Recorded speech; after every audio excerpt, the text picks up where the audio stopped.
وہاں جو پتھر لگا ہے مکے میں اس کا نام ہے حجر اسود. وہ پتھر جو شیو جی کے ساتھ سیدھے سورگ سے پرتھوی پر آیا تھا. شیو پاروتی کا ایک ہی جوڑا آیا نا سنسار میں, اور سب سے پہلا گھر وہاں بنا, اور اسی میں وہ پتھر لگا ہوا ہے جس کو ہمارے ہندو بھائی کیا کہہ رہے ہیں کہ وہ شیو جی کا پرتیک ہے. وہ شیو لنگ نہیں ہے, لنگ تو ہوا باڈی کا ایک حصہ, وہ ہے شیو لنگ. وہ پرکٹ چناؤ چن جو شیو جی کے ساتھ سیدھے سورگ سے پرتھوی پر آیا, وہ اس میں لگا ہے. اس کو چومتے بھی ہیں, اس کے درشن بھی کرتے ہیں, مگر وہاں لڑائی جھگڑا کچھ نہیں ہوتا. بالکل بھائی جس کی باری آئے وہ چوم لو. پوری رات پورے دن پوری دنیا کے لوگ جاتے رہے تو وہ چومتے ہیں. Zain Rathore, Kanpur, U P, India. Sir میرا کوشچن یہ ہے کہ کعبے میں شیو لنگ کی حقیقت بتا دیجئے. کعبے میں شیو لنگ کی کیا حقیقت ہے؟ جب ہم بات کرتے ہیں تو مسلمانوں کو برا لگتا ہے. برا لگنے کی بات نہ جانے کیسے ہے یہ. اب ہماری ہی اسلامی کتابوں میں لکھا ہوا ہے کہ جب مکہ فتح ہوا تو وہاں پر 360 بت تھے. ہماری کتابوں میں لکھا ہے یہ. ہم نے تو یہ بات پڑھ کے آنکھیں ہماری جو ہے جواب دے گئیں, سن کے کان پک گئے. ہماری سمجھ میں تو کئی دفعہ آیا کہ فتح مکہ سے پہلے خانہ کعبہ میں اگر 360 بت تھے تو بت کہاں ہوتے ہیں؟ تو پھر مندر ہوا کرتا تھا نا, یا نہیں؟ ہمارا مسئلہ یہی ہے, ہم سچی بات بولتے ہیں. جب ہماری سچی بات مسلمانوں کے فیور میں نہیں جاتی تو وہ کہتے ہیں یہ اسلام کا دشمن ہے. اور جب ہم سچی بات ہندوؤں کو کہتے ہیں تو وہ کہتے ہیں کہ یہ ہم میں لڑانے کے لیے آیا ہے. ابے ہم تو سچ بول رہے ہیں. اگر وہ کعبہ ہمیشہ سے کعبہ ہی تھا تو 360 بت کہاں سے آئے؟ اب رہ گئی بات کہ شیو لنگ کہاں سے آیا. تو میرے بھائی شیو لنگ جو ہے شنکر بھگوان اپنے ساتھ سورگ سے لائے تھے. اب میں اسلامی زبان بولوں, آدم علیہ السلام حجر اسود اپنے ساتھ جنت سے لائے تھے. بات تو ایک ہی ہے. شیو لنگ, شیو کا مطلب ہوتا ہے شنکر بھگوان جس کو ہم کہتے ہیں آدم, اور لنگ کا مطلب ہوتا ہے پتھر. تو آدم علیہ السلام جو پتھر لائے, شیو لنگ کا یہ مطلب ہے. اب شیو لنگ کی بات آئی ہے تو میں ایک اور آپ کو دلچسپ بات بتاتا ہوں. دیکھو جی, اصل شیو لنگ تو کعبے میں لگا ہے. اس کی نقل کے اوپر بھی بہت سارے مندروں میں شیو لنگ لوگوں نے لگائے ہوئے ہیں. اسی طرح کا ایک شیو لنگ جو ہے وہ پاکستان میں سندھ میں ایک جگہ ہے عمر کوٹ. عمر کوٹ پاکستان میں ایک مندر ہے وہاں, تو وہاں بھی ایک شیو لنگ لگا. 360 وہاں پر انہوں نے مجسمے بنائے. 360 ہی کیوں بنائے میں مسلمانوں سے پوچھتا ہوں, 360 ہی کیوں بنائے؟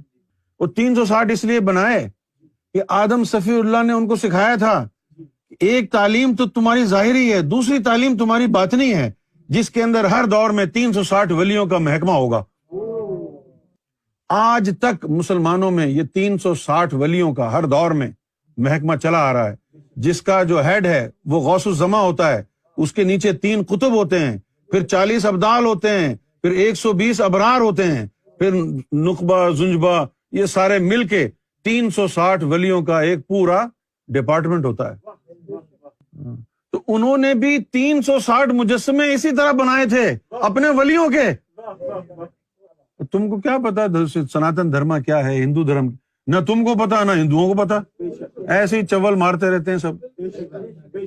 ہندوؤں کو بھی کدھر پتا ہے وہ 360 بت کیوں تھے, وہ تمہارے مسلمانوں میں 360 ولی کیوں ہوتے ہیں ہر دور میں؟ تو ان کا ان سے رابطہ نہیں تھا نا ولیوں سے, اس لیے 360 کے انہوں نے مجسمے بنا کے رکھے تھے. اور شیو لنگ اٹھا لیا تھا جبریل علیہ السلام نے. تو اب وہ کہتے کہ جو اس کے اندر صورت ہے رب کی, اب تو ہم اس سے محروم ہو گئے. چلو جو ہم نے پہلے کبھی دیکھا تھا نا شیو لنگ میں اس کی صورت کو, اسی کی طرز پر بناتے رہتے ہیں. ہو سکتا ہے کوئی ایک آدھ صورت تو اسے مل ہی جائے گی. اس لیے پھر یہ 360 وہاں پر مجسمے بنا کے رکھ دیے, اور یہ پھر کہانی چلتی رہی. یہ کہانی جو ہے چلتی رہی, اور کچھ عرصہ بعد جو ہے ہندو تھے اس دور کے, انہوں نے تو اپنے ولیوں کے اوتار کے ان کے مجسمے بنا کے رکھے تھے نا, سمجھے؟ یہ جو آ گئے نا شر پسند, کچھ یہودیوں میں سے کچھ عیسائیوں میں سے, انہوں نے اپنے ماں باپ داداؤں کے مجسمے بنا کر رکھنا شروع کر دیے، اور اپنے ماں باپ، کسی کا دادا، کسی کا پڑدادا، اس کا مجسمہ بنایا ہوا ہے، اس کو پوجنا شروع کر دیا۔ اس کو اسلام نے حرام قرار دیا۔ اب تمہیں تو قرآن سکھانے والا کوئی ہے نہیں نا، تم نے سب کو لپیٹ دیا۔ تم نے کہا یہ ہندو بھی کافر ہے، وہ ہندو کدھر سے کافر ہے؟ وہ تو اسی مورت کو پوج رہے ہیں نا جو رب کی ہے۔ وہ جو بعد میں یہودی آئے شر پسند، سارے یہودی نہیں، کچھ جنہوں نے اپنی تعلیمات میں گڑبڑ کر دی تھی، جن عیسائیوں نے اپنی تعلیمات میں گڑبڑ کر دی تھی، انہوں نے اپنے رشتہ داروں کے، اپنے ماں باپ کے، اپنے دادا کے، کسی نے اپنے ماما کے، چچا کے بت بنا کے رکھ دیے وہاں پہ، اور پھر جناب وہ آتے اور اپنا شجرہ نسب بیان کرتے، اے فلاں ابن فلاں، اے فلاں ابن فلاں، تیری یہ شان ہے، تیری وہ شان ہے، تو ایسا تھا، تو ویسا تھا۔ یہ جو ہے پوجا پاٹ ہونے لگی رشتہ داروں کی، رب کا تو نام ہی نہیں تھا۔ اور پھر اللہ تعالیٰ نے قرآن میں جب آیت نازل کی، صحابہ کرام کو کہا کہ جب تم حج پہ جاؤ تو اتنی شدت سے اللہ کا ذکر کیا کرو جس طرح تم یہاں اپنے آبا و اجداد کا کرتے تھے۔ فاذکروا اللہ کذکرکم آباؤکم او اشد ذکرا، کہ یہ ان کا وتیرہ بن گیا تھا۔ اب ہندو کے بارے میں تمہیں جو ہے مس انڈرسٹینڈنگ ہو گئی کہ یہ سالا کافر ہے، تو تمہیں تاریخ کا تو پتہ ہی نہیں ہے، اور نہ تاریخ میں یہ لکھا ہے۔ یا تو کسی کے سینے میں شیولنگ ہو، وہ جھانک کے دیکھے بتائے کیا ہوا ہے، تب تو پتہ چلے۔ تو بت کی پوجا کرنا حرام کیوں کہا اسلام نے؟ کہ اس کی پوجا کی جا رہی ہے، اس بت کی جو رب کا نہیں ہے، جو تم نے اپنے ماتا پتا کو بنا کے بٹھا دیا ہے وہاں پر۔ ہاں، اپنے پیرنٹس، اپنے گرینڈ پیرنٹس، ان کے بت بنا کے بٹھا دیے ہیں۔ ان کے بارے میں کہا کہ یہ تمہیں کیا دیں گے، اور جو اس کی اپنی مورت تھی اس کے بارے میں تو اس نے کچھ نہیں کہا۔